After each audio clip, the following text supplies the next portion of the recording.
नमस्कार, मी मनोज पाठक आणि आज काय विशेष या बातमीपत्रात तुम्हा सर्वांचं स्वागत। आज काय विशेष या बातमीपत्रात सुरुवातीला बघणार आहोत आज लक्ष वेधून घेणाऱ्या 3 महत्त्वाच्या बातम्या।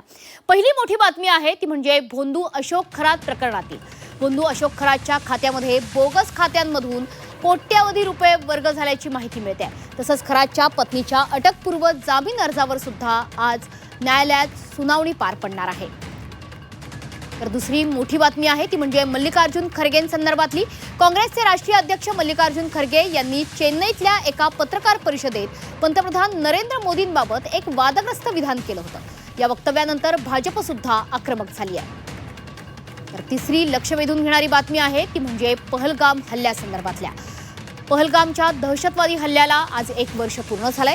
पीडित कुटुंबियांसह देशवासियांच्या जखमा मात्र अजूनही ताज्या आहेत।